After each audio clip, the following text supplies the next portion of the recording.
Men vi skal kjøre BMW da. Vi går på Indien motorsykkeltreff og kjøre BMW. Ekstra kult, for det er eneste sykkelen som har samme kvalitet. Han skal ikke på Indien motorsykkeltreff.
Понимаешь, ты все самое так. Ты никому не нужен. Ты никому не нужен. Ты никому не нужен. Ты никому не нужен. Ты не нужен здесь, ты не нужен там. Определись, чего хочешь и бери это сам.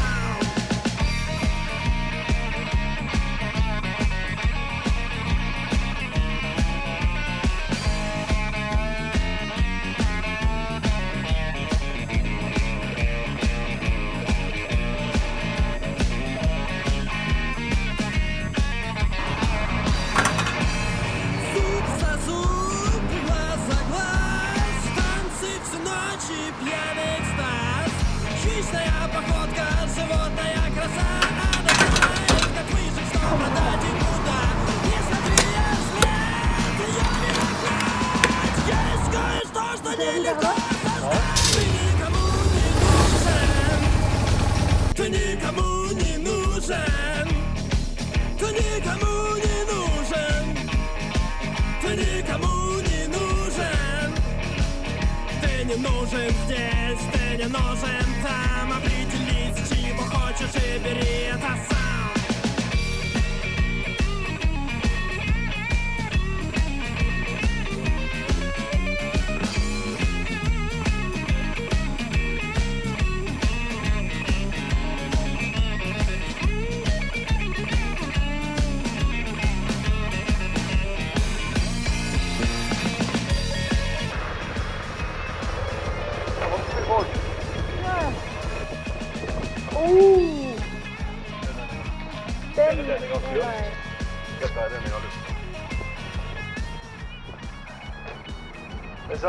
God dagen.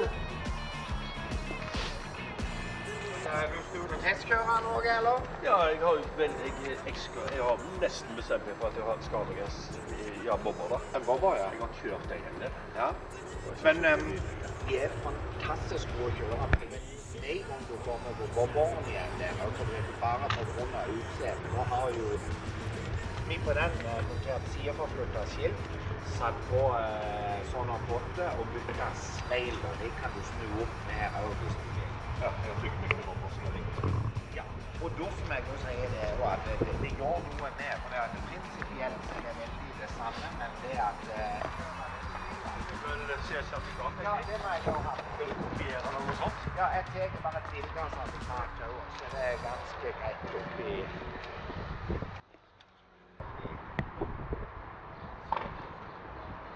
Har du en favoritt selv, eller?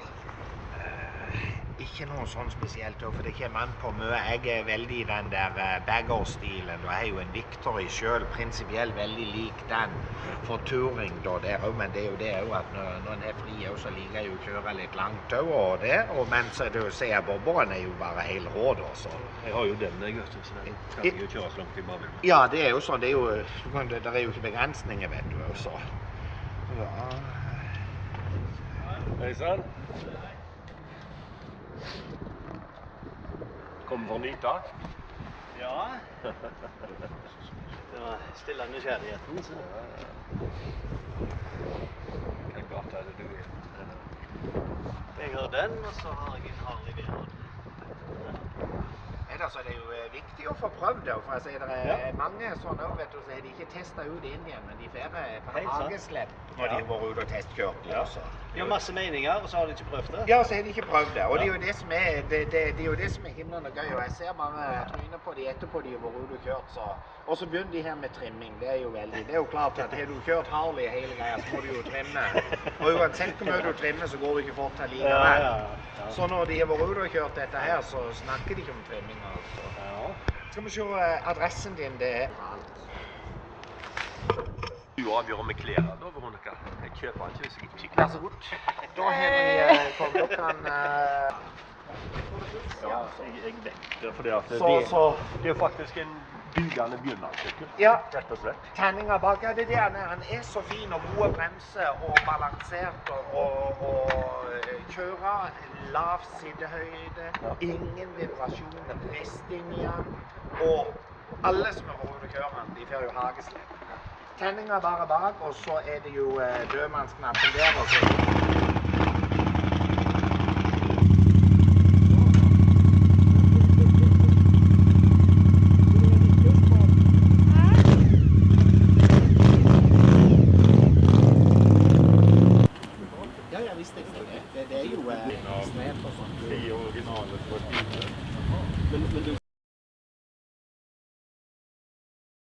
Så blir en som regel aldri stoppet, men du alene, så du et offer, og det jo det som jeg sier, det mange de stiller.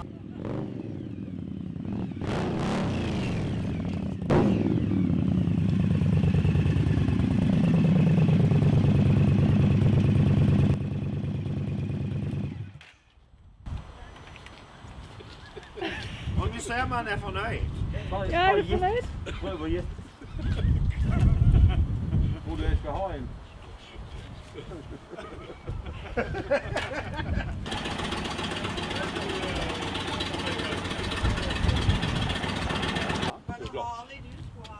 Hæ? Harley? Nei. Jo, like god dag. Du snakker bare folk i kjeften og ligger. Hvis Johnny kommer her og får ødelegge for meg, så setter jeg bare på han et frimerke, og så sender vi ham til Syden. Uansett hvor du ser han sykler. Ja, for det, ja. Grenser der. Ja. Det helt rått. Sånn at du rett og slett litt forsiktig, vet du. Jeg kjører den og bare smiler. Jeg med der. Det jo ikke stressig. Der tårner den går 270. Ja. Men det helt av greia. Ja, for du har jo du kan se tegninger på den. Du kan se giersetninger på den. Ganske langt mer på Sjekk. Men det som jeg sier, altså dette Veronica kunne ha løft på det. Ja, hvis du husker det. Rett og slett. For han så lett, ja.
глазах. Один в целом мире наш риск и страх. Здесь каждый сам за себя, не хочешь тертым быть в прах. Учись держать удары по глазам и в пах. Ведь ты не так уж глуп, далеко не дурак. Отлично понимаешь, ты все сам и так. Ты никому не нужен, ты никому